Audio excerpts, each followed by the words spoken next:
yang Mahran baca, Ibu itu termasuk top 3 dosen yang aktif dalam merilis jurnal ataupun artikel.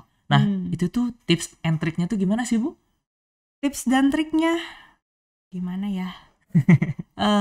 Pertama gini.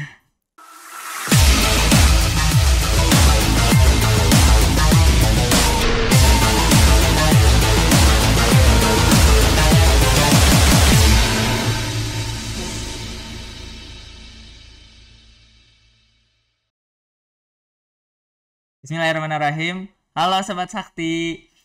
Pada kali ini kita kembali lagi dengan saya ya. Di sini ada Mahran Rangga. Di sini saya ada di konten KLD ataupun kenal lebih dekat dengan dosen. Nah, di sini kita udah kedatangan tamu nih, yang dimana tamunya tuh adalah salah satu pejabat lah ya. Kalau misalnya di jurusan teknik informatika nih ya. Nah, mungkin Bismillah. Assalamualaikum, Bu. Waalaikumsalam. Alhamdulillah. Ceria Sehat, Ibu? sekali, sehat alhamdulillah. Alhamdulillah sehat. Oke, di sini kita udah kedatangan Bu Dian nih, yang dimana beliau ini adalah ketua jurusan ataupun kajur dari jurusan teknik informatika. Nih, kita bincang-bincang dulu ya sama Bu Dian. Oke, Bu, gimana sih Bu ketika Ibu pengalaman Ibu menjadi mahasiswa, Bu? Boleh diceritain dulu, Bu? Pengalaman jadi mahasiswa ya. Ini ngomong-ngomong tegang banget ya jadinya di sini.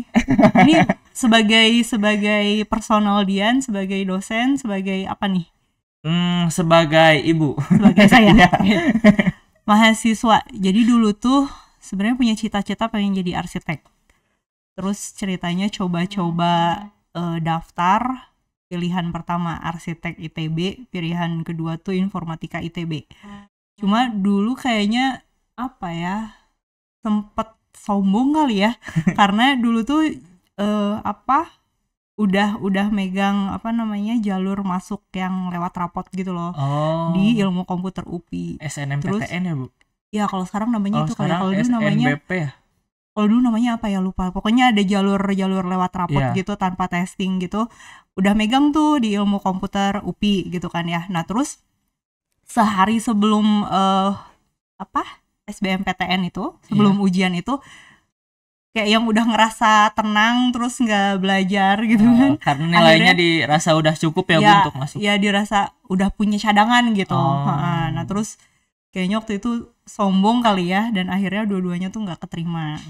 Itu memang jaraknya kan juga deket ya, arsitektur sama informatika gitu. Terus ya alhamdulillah sebenarnya jalan terbaik masuk ke ilmu komputer UPI.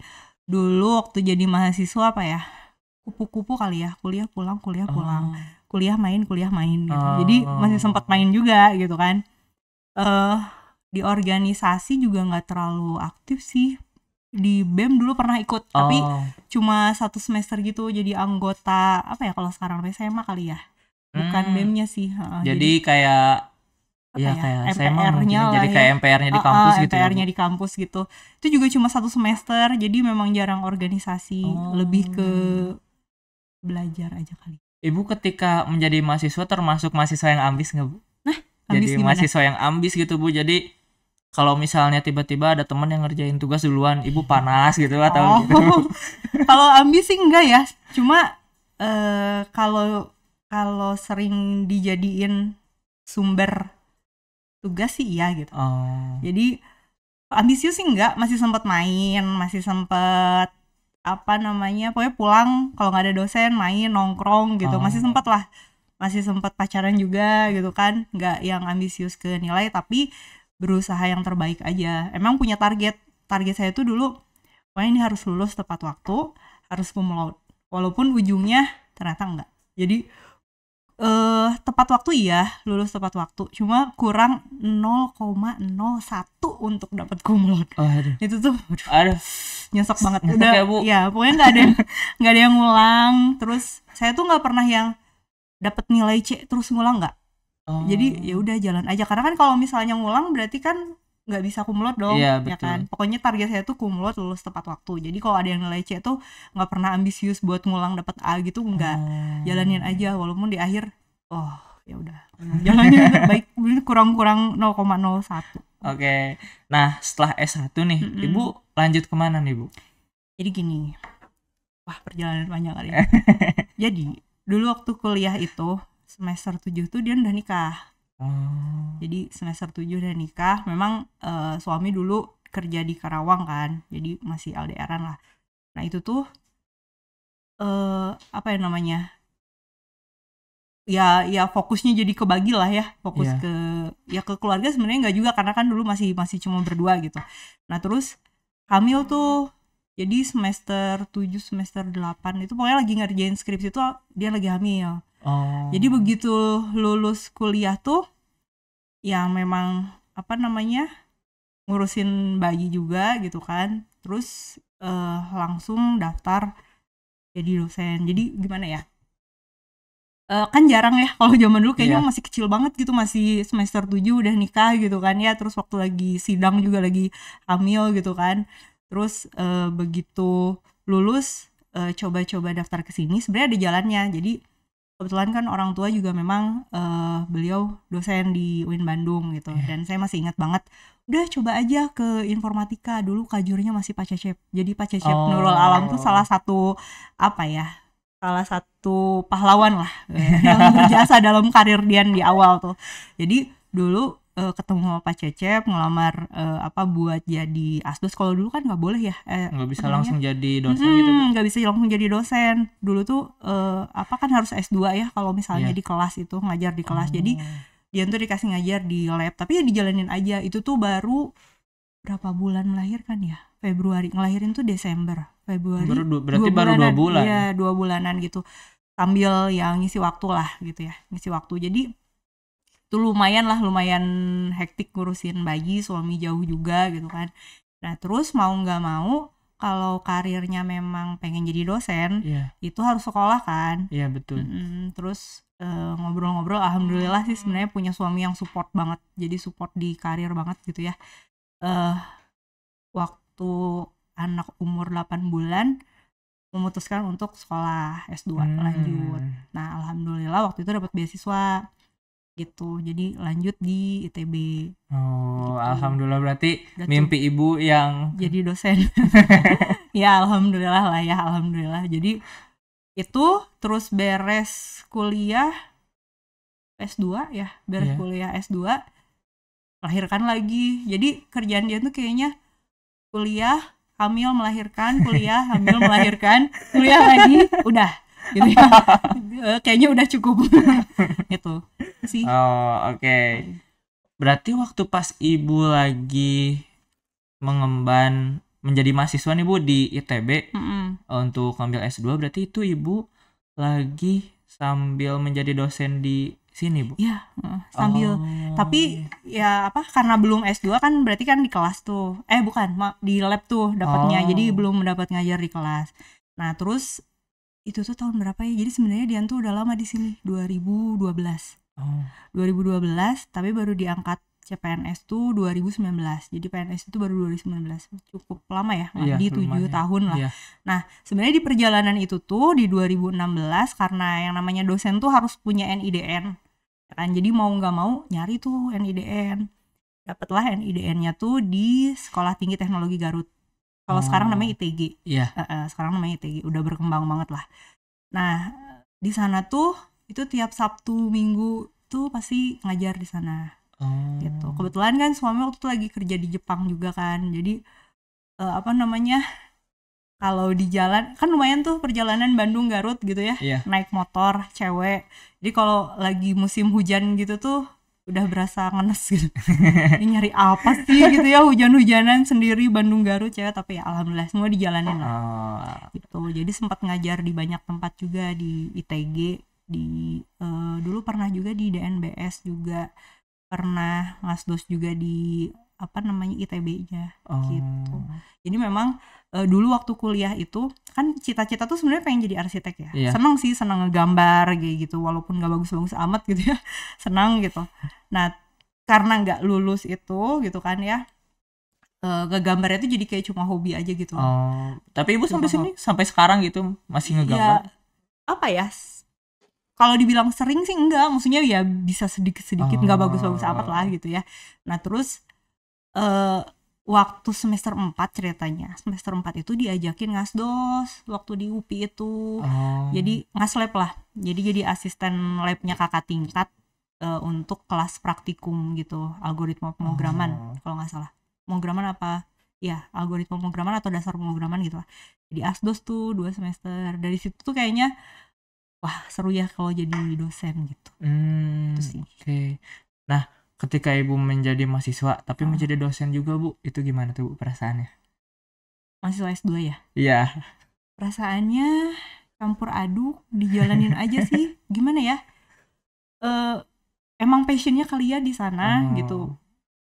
Ya suka aja. Jadi tidak merasa sulit gitu bu? Enggak, dan alhamdulillah support sistemnya luar biasa sih. Jadi dari keluarga, dari suami juga terutama. Jadi suami dia tuh sampai resign untuk saya selesai S2 gitu.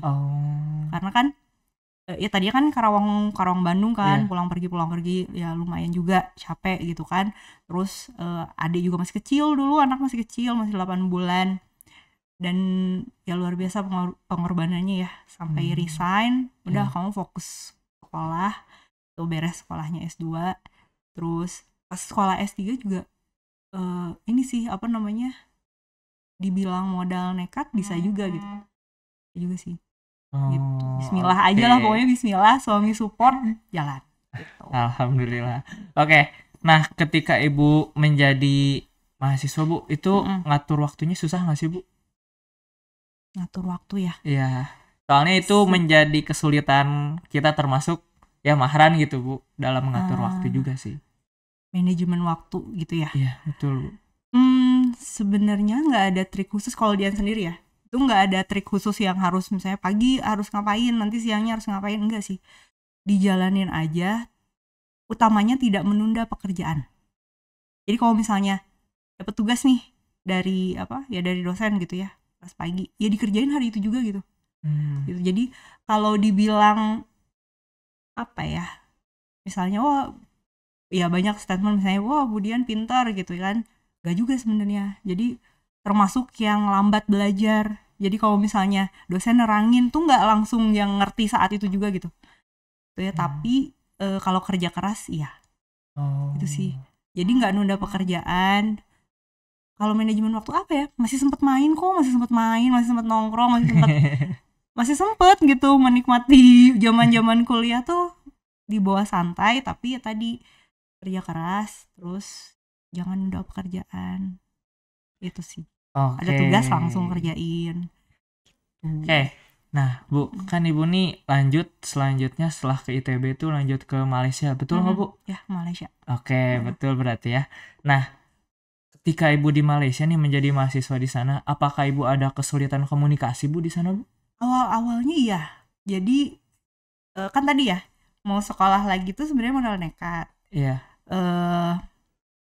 Suami kan waktu itu masih kerja di Jepang. Iya. Terus ya namanya LDR, jarak jauh, terus punya anak kecil-kecil 2, butuh refreshing juga lah gitu. Butuh biar gak ngerasa sepi gitu kan. Ngapain ya, biar ada kegiatan gitu kan. Nah, kebetulan waktu itu diajakin sebenarnya ada rombongan Pak Irfan, Pak Cecep, terus Pak Cepi, kan mereka juga di Malaysia ya. Pak Undang, banyak lah dosen-dosen kita yang di Malaysia, di Asia University gitu. Nah, ditawarin lah dia juga gitu, Bu Dian ayo bareng kita kuliah di Asia University gitu kan. Masih mikir kan, ini gimana nih ngobrol-ngobrol sama suami gitu. Ya bismillah aja deh, modal nekat. Waktu itu alhamdulillahnya dibiayai sama ITG waktu itu tuh beasiswanya ceritanya. Nah, cuma keputusan Dian buat kuliah itu terlambat. Jadi teman-teman yang lain udah pada masuk kuliah AEU, Dian tuh sendiri gitu. Jadi benar-benar pas pertama kali ke Malaysia itu sendirian, ngebolang. Jadi pertama kali ke luar negeri sendirian, ingat bulan puasa juga waktu itu. Musim hujan juga, pokoknya modal nekat aja. Dan memang bahasa ya lumayan sih, tapi alhamdulillah karena mungkin Malaysia kan masih satu kultur ya sama kita ya. Jadi kalau kita campur-campur bahasa Inggris bahasa Indonesia juga kayaknya mereka masih ngerti paham gitu lah. Masih paham, masih ngerti. Aman sih. Tapi ketika di sana apakah pakai full Inggris atau pakai bahasa Melayu? Akhirnya campur-campur. Justru bahasa Melayu tuh susah nggak sih? Iya. Susah loh. Jadi apa ya? Misalnya buat mereka pusing-pusing gitu. Ayo Dian pusing-pusing gitu. Maksud mereka kan jalan-jalan gitu. Karena kita keliling-keliling gitu. Bahasa Melayu tuh lebih susah. Jadi lebih aman tuh ngomongnya bahasa Inggris gitu. Nah nanti kalau bahasa Inggris nggak bisa baru campur-campur. Dulu juga kan Dian duduk kat mana? Duduk kat mana? Duduk itu kan duduk ya, sit gitu, sit down. Di sana kan duduk tuh tinggal di mana gitu loh. Yang kayak gitu-gitu kan apa ya? Mungkin sekilas bahasanya kayak mirip ya, padahal enggak jauh beda gitu. Beda. Kayak termasuk ngerjain tugas akhirnya pun gitu ya, disertasinya pun sebenarnya ada pilihan. Mau pakai bahasa Inggris atau bahasa Melayu gitu. Ya pasti milihnya bahasa Inggris. Kalau bahasa Melayu wah. Susah bahasa Melayu itu. Oke. Berarti ada sedikit kesulitan lah ya, Bu. Kesulitan, tapi kalau dari sisi apa ya, komunikasinya sih kalau bahasa Melayu lumayan. Tapi Ibu juga belajar bahasa Melayu terus bahasa Inggris juga, Bu? Enggak belajar bahasa Melayu. Oh, enggak, bahasa Inggris aja, terus ya campur-campur tadi. Campur-campur. Gitu. Soalnya gimana ya? Orang Malaysia itu rata-rata mereka juga pada bisa sih bahasa Inggrisnya, kayak bahasa apa ya? Kan bahasa ibunya Melayu ya. Ini koreksi kalau saya salah ya. Saya juga enggak tahu, cuma maksudnya di sana tuh masyarakatnya pun umum sih kalau kita ajak ngomong bahasa Inggris tuh gitu. Itu sih. Oke. Berarti kalau misalnya mau ke Malaysia harus belajar bahasa Melayu juga. Melayu boleh lah buat bekal lah.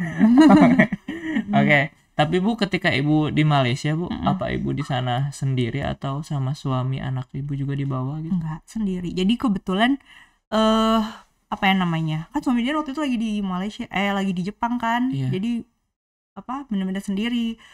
Kebetulan dapat gimana ya? Dapat sekolahnya itu yang programnya itu tidak full di kampus gitu. Dia by research, cuma apa namanya? Kalau di LOI kita mah apa ya namanya? Di statusnya sih full time student gitu. Cuma skemanya itu kayak by research. Jadi kita tuh nggak harus yang standby di kelas gitu. Kesana itu waktu kuliah di semester 1 semester 2. Jadi semester 1 itu ada satu mata kuliah, semester 2 juga ada satu mata kuliah. Nah, terus program kita tuh yang harusnya perkuliahan selama 1 semester itu dipadatin cuma 10 hari, 10 sampai 15 hari. Gitu. Jadi itu tiap hari tuh nugas, terus ya tiap hari kuis, terus nanti sisanya tuh ada tugas yang dibawa ke Indonesia gitu loh. Jadi memang anak-anak juga di sini, suami di sana, dulu di Jepang waktu kuliah itu, terus ya ninggalin anak pun paling ya 10 harian itu. 10 harian. Jadi bolak-balik. Oke. Nggak tinggal di sana. Berarti ketika Ibu dari menjadi mahasiswa sampai sekarang Ibu menjadi dosen, banyak LDR-nya ya, Bu? Banyak. Dari zaman kenal sih. Aduh. Dari zaman kenal tuh LDR-an mulu. Terus sekarang alhamdulillah. Alhamdulillah, Masya Allah. Oke. Nih, ketika Ibu di Malaysia nih, Bu, kan sekarang udah menjadi dosen nih, Bu. Ketika Ibu menjadi dosen sekarang di UIN gitu, Bu. Apakah Ibu mengambil cara ataupun metode pembelajaran dari dosen yang ada di luar negeri, khususnya yang ada di Malaysia ketika Ibu di Malaysia gitu, Bu? Kalau ngambil pembelajaran dari dosen di Malaysia sih nggak terlalu banyak ya, karena kulturnya juga masih sama. Sebenarnya sama sih.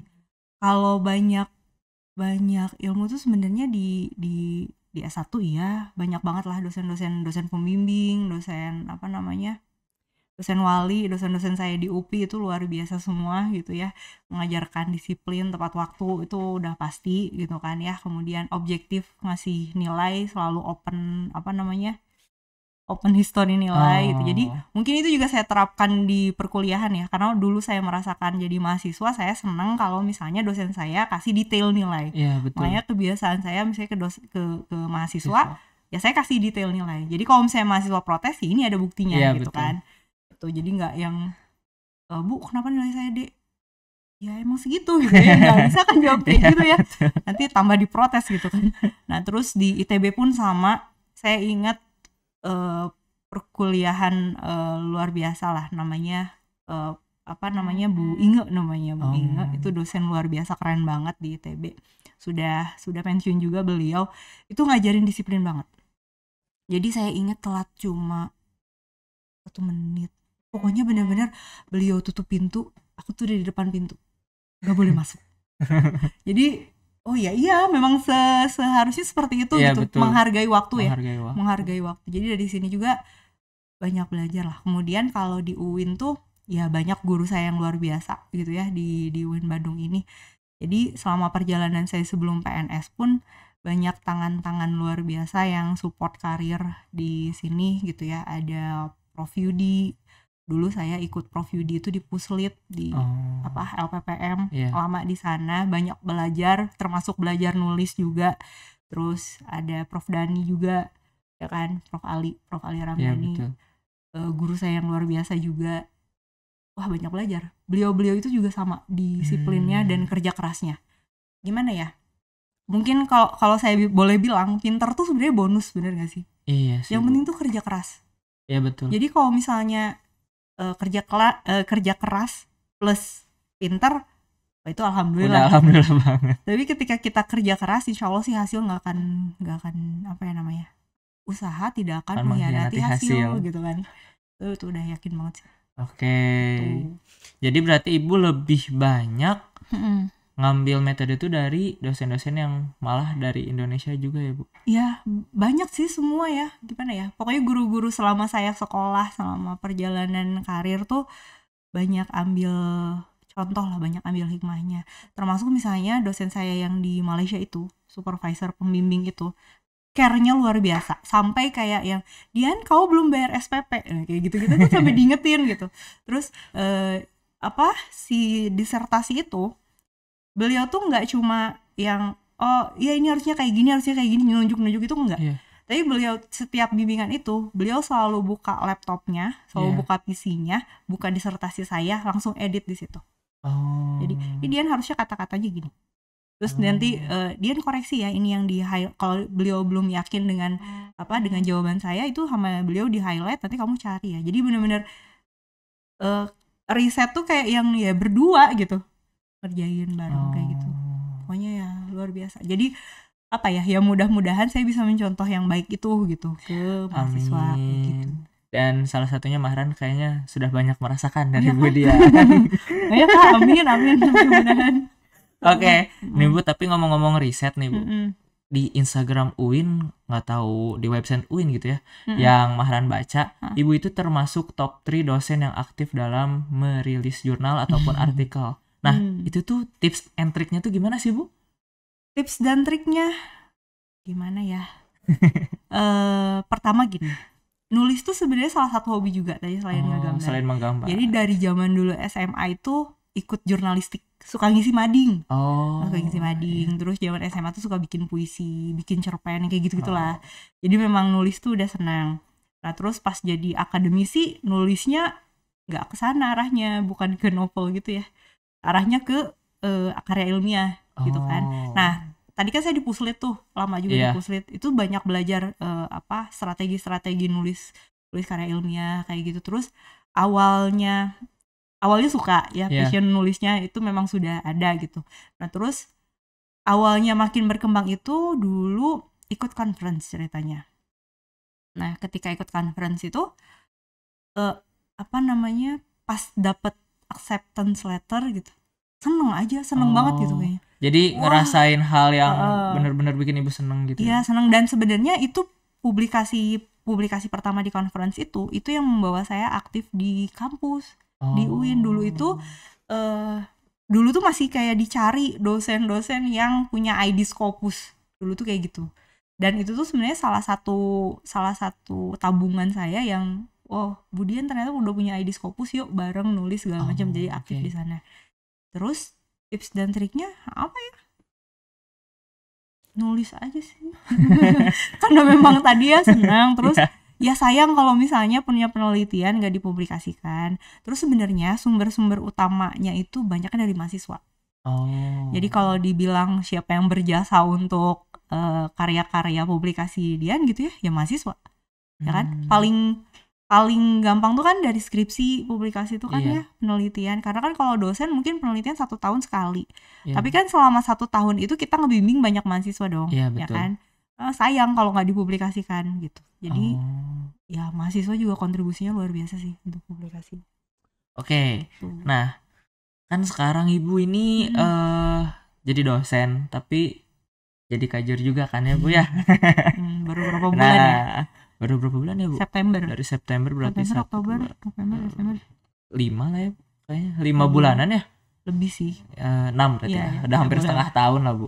Nah, kurang lebih udah sampai setengah tahun nih. Ibu menjadi dosen, terus Ibu juga menjadi kajur nih, Bu. Capek nggak, Bu? Kayaknya kalau kerja nggak ada yang nggak capek ya nggak sih? Iya sih. Ya kan? Kalau capek mah wajar dan manusiawi ya, Iya, pasti ada betul. capeknya. Yang penting tuh kan tidak menyerah, Iya sih. ya kan? Jadi kalau ditanya capek enggak, ya pasti ada capeknya gitu. Dan ada momen senang-senangnya juga. Contoh, ini di sini ketemu sama kalian, gitu kan? Itu kan senang-senang juga. Iya. Kan? Oke. Ya. Nah, perjalanan Ibu untuk menjadi kajur, Kajur. Bu, gimana tuh, Bu? Unpredictable. Jadi sebenarnya Kenapa, saya, Bu, unpredictable? iya, saya tuh gimana ya? Mungkin jiwa saya tuh akademisi. Iya. Senangnya tuh neliti, senangnya nulis, senangnya ngajar gitu kan, Iya. senangnya sharing gitu. Jadi benar-benar ya akademisi lah. Ya suatu saat kayaknya kamu harus keluar dari zona nyaman gitu, Iya. intinya. Karena kan kalau kita bicara tentang struktural itu bukan apa ya, bukan kemauan personal saja ya. Iya, betul. Banyak lah termasuk kontribusi untuk lembaga dan lain-lain. Jadi perjalanannya ya unpredictable, karena memang dulu nggak pernah kepikiran kayak yang saya bakal jadi kajur gitu. Enggak sih, saya fokusnya ya nulis gitu kan, akhirnya jadi dosen. Terus target utamanya sebenarnya jadi guru besar. Oh. Itu kayaknya itu cita-cita semua Semua dosen kali ya. Iya, Memang betul. target karirnya kan ke sana. Jadi kan menuju ke sana tuh ya tridharmanya harus bener dong Iya, gitu. betul. Salah satunya ya publikasi tadi. Jadi memang kejaran-kejaran saya itu. Walaupun sebenarnya nggak ngejar poinnya juga ya, karena kalau dibilang publikasi saya banyak yang hangus sebelum CPNS, banyak banget yang nggak dihitung gitu. Iya. Secara poin gitu kan ya tapi jadi apa ya, jadi bekal saya ternyata gitu. Jadi orang-orang tuh mungkin kenalnya bukan Budian yang sebagai kajur gitu, tapi kenalnya tuh ya Dian yang suka publikasi gitu. Iya. Jadi awalnya kan dari sana. Jadi kalau perjalanan jadi kajurnya ya ini titipan, ini amanah dari mungkin dari banyak orang juga gitu. Dan bismillah akhirnya dia memutuskan keluar dari zona nyaman. Ya kan? Ya, udah nyaman, udah nyaman jadi dosen, udah nyaman gitulah jadi akademisi gitu. Ya bismillah, mudah-mudahan bisa berkontribusi, bisa kasih perubahan, walaupun perubahan itu tidak harus besar ya, tapi ada jejaknya gitu. Pengennya sih gitu. Jadi nanti di akhir masa kepemimpinan itu meninggalkan jejak lah, apapun itu gitu. Jadi ada legasinya. Oke. Nah, Bu, pertanyaan terakhir nih sebelum closing nih, Bu. Ketika Ibu menjadi dosen, apakah ada pengalaman unik dengan mahasiswa, Bu? Apa ya? Pengalaman unik dengan mahasiswa. Apa itu? Alhamdulillah sih mahasiswa IF tuh baik-baik ya. Yes. Alhamdulillah. Kok kayaknya bukan dari hati gitu. Maksudnya alhamdulillah baik-baik, nurut-nurut gitu ya. Ada aja sih kalau misalnya yang 1-2 yang apa ya? Ya ada aja sih gitu ya. Tapi ya alhamdulillah sejauh ini masih bisa semua diatasi selama saya jadi kajur pun gitu. Selama saya jadi dosen pun apa ya yang unik? Mungkin yang unik salah satunya Empes waktu bikin apa ya, video buat promoin apa ya, fotografi gitu. Itu hasil karyanya juga keren. Bagus gitu kan. Berarti tiba-tiba masuk TikTok gitu. Itu apa ya, banyak yang unik, apalagi banyak sih, banyak kenangan dengan mahasiswa banyak. Alhamdulillah balaga. Alhamdulillah, termasuk Mahran Bagir ya, Bu. Insyaallah. Nggak yakin ya. Insyaallah. Oke. Nah, terakhir nih, Bu, ini mah closing statement dari Ibu. Boleh kata-kata mutiara ataupun ya pokoknya untuk viewers, untuk mahasiswa gitu, Bu. Boleh, Bu. Viewers untuk mahasiswa apa ya? Yang pertama adalah ya bermimpi setinggi mungkin, itu kan ya, tapi tetap realistis, yang pertama. Terus plan the best, prepare the worst, itu quote dari guru saya gitu ya. Jadi selalu siapkan semuanya yang terbaik gitu ya, karena kalau misalnya kita gagal merencanakan, berarti kita merencanakan kegagalan. Jadi plan the best tapi tetap prepare the worst. Jadi kalau misalnya kita suatu saat rencana kita tidak tercapai, kayaknya kalau jatuh tuh kita udah siap gitu. Maksudnya kalau jatuh pun kita nggak terlalu sakit dan bangkit lagi gitu. Betul. Itu sih. Jadi quote buat teman-teman mahasiswa, lulus tepat waktu ya, plan the best, prepare the worst. Kalian bukan tidak boleh main, boleh main gitu ya. Dan intinya utamanya kerja keras dan tidak menunda-nunda pekerjaan. Biasanya itu sih yang bikin lama. Betul. Berarti termasuk buat Mahran. Oke. Mungkin terima kasih kepada Bu Dian ataupun salah satu pejabat dari jurusan Teknik Informatika ya Bu ya. Pejabat tuh gimana gitu. Ya. Oke. Terima kasih kepada Bu Dian yang telah dapat hadir di konten Kenal Lebih Dekat pada saat ini ya. Dan juga kepada teman-teman Sobat Sakti, jangan lupa like, share, dan juga subscribe YouTube kita yaitu Informatika UIN Bandung. Lalu juga jangan lupa follow Sakti Podcast yang ada di Spotify. Lalu juga jangan lupa follow Instagram dari IF UIN Bandung dan juga Sakti Podcast. Dan ada satu lagi TikTok, jangan lupa di follow juga dan juga di like. Oke, nantikan episode KLD lainnya ataupun konten Kenal Lebih Dekat yang tentunya bakal ketemu dosen yang lebih seru dan juga inspiratif. Hanya ada di Sakti Podcast. Terima kasih. Bye-bye.